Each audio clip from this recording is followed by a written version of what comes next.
اب یہ جو چیزیں ہم اس لیے کہتے ہیں کہ آپ کو یہ پتہ چلے کہ یار اس طرح دنیا کے نظام نہیں چلا کرتے. دنیا بقدر ایفرٹ ہے. دنیا کا نظام اس طرح نہیں چلتا کہ تو مینارے سے چلی اور میں چبارے سے چلا. تو مینارے سے چلی اور میں بخارے سے چلا اور نہر پلتے آگے مل گئے. کہتے ہیں کہ وہ وہاں سے چلے اور بریدنی کو پکڑ کر اتار دیا نیچے. حضرت شاہ نقشبند بخاری علیہ رحمہ نقشبندیوں کے امام ہیں.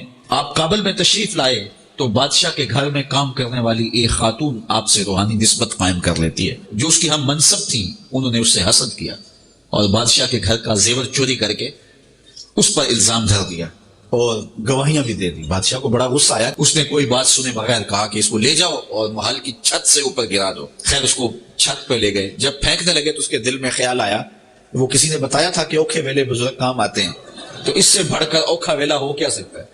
تو اس نے بخارے کی طرف منہ کر کے کہا شیئن للہ چو گدائے مستمند المدد خواہم ز شاہ نقشبند. اور اتنے میں جلاد نے پیچھے سے دھکا دے دیا. جب وہ نیچے گئی تو حضرت شاہ نقشبند بخاری نے پکڑ کے آرام سے زمین پہ رکھ دیا.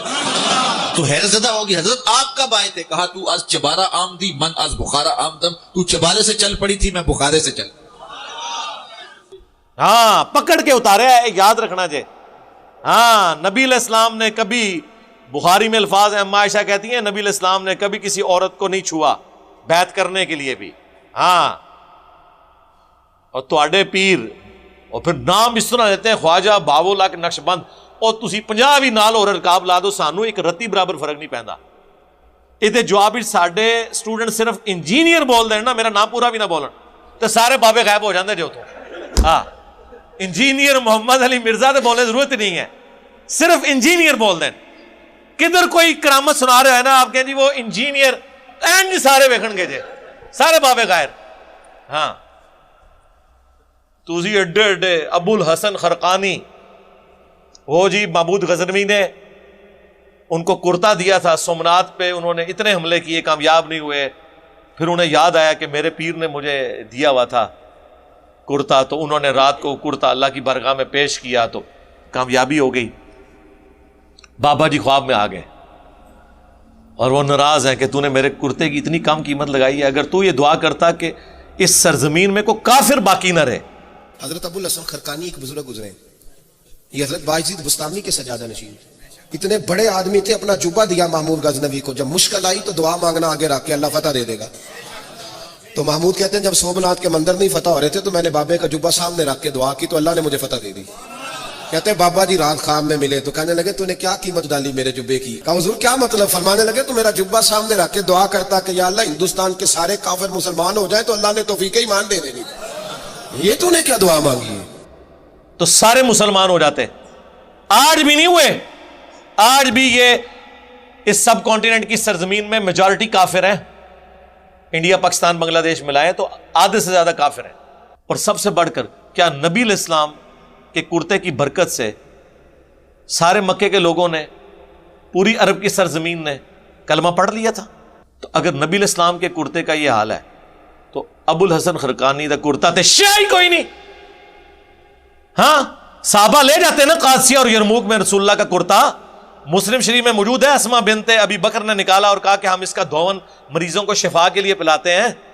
رسول اللہ کے تو کرتے کے دھون میں بھی شفا ہے, نبی علیہ السلام کا کرتا کیوں نہیں؟ صحابہ کرام نے قادسیہ اور یرموک میں پیش کیا. جنگ یمامہ میں تو کم از کم پیش کر دیتے, جہاں جنگ بھی مسلمہ کذاب سے تھی تو شروع میں مسلمان ہار بھی گئے, بعد میں اللہ تعالیٰ نے غیبی مدد فرمائی اور جیتے تو لے جاتے رسول اللہ کا کرتا. اگر نبی علیہ السلام کے کرتے کے بارے میں کوئی صحابہ کا اس طرح کا عقیدہ نہیں ہے کہ اس کو دیکھ کے کلمہ پڑھ, یار نبی علیہ السلام کو خود دیکھ کے کیا صحابہ کرام کے علاوہ جو باقی لوگ تھے انہوں نے کلمہ پڑھ لیا تھا کافروں نے؟ اس طرح کی جب آپ کرامات بیان کرتے ہیں پھر ہم آپ کو جب کمپیریزن کرواتے ہیں تو پھر آپ کو برا لگتا ہے, تو ہم نبی علیہ السلام سے کمپیریزن کروائیں گے. کہتے ہیں جی وہ شیخ عبد القادر جیلانی کے مرید نے ایک دفعہ ان کو وضو کروایا تو لوٹا جب رکھا تو اس کی ٹوٹی جو ہے نا وہ قبلہ رخ نہیں تھی. یہ کیڑا دین ہے جی؟ تقوی ہے. اچھا رک جاؤ, رکو ذرا, صبر کرو, اگے بھی ٹرنا ہے. کہتے ہیں جی ان کو اتنا غصہ آیا, اچھا یہ کوئی اس نے کو قتل کر دیا تھا بندہ؟ کہتے ہیں جی اتنا غصہ آیا کہ شیخ عبد القادر جیلانی نے مرید کی طرف جب دیکھا جلال بھری نظروں سے تو وہ وہیں پر اس کا کام تمام کر دیا. وہ جلال کی تاب نہ لا کر فوت ہو گیا. شہید نہیں لیا انہوں نے, فوت ہو گیا. تو پوری زندگی بیچارہ وضو کروانا رہا, انتے مر گیا رام موت, شہید پھر بھی نہیں ہویا. کوئی فائدہ نہیں ہویا بابے نو وضو کرانے دا. اچھا یہ بابا جی کو ہم کچھ نہیں کہہ رہے, بابا جی آپ کو نہیں کہہ رہے, بابا جی آپ کو نہیں کہہ رہے, آپ کے ماننے والوں کو کہہ رہے ہیں, آپ نے یقیناً ایسے نہیں کیا ہوگا. ہم نہیں سوچ سکتے یہ حرکت کر. پھر کہتے ہیں پھر ایک نظر لوٹے کی طرف ماری, اس کی ٹوٹی ٹھیک کر دی. تو ہم نے کہا کہ خدا کے لیے یہ ادھر اگر نظر مار کے ٹوٹی ٹھیک ہو جاتی تھی, ٹھیک ہے, تو بندہ مارنا ضروری سی. قتل ناحق کر دیا آپ نے یار, قتل ناحق کیا.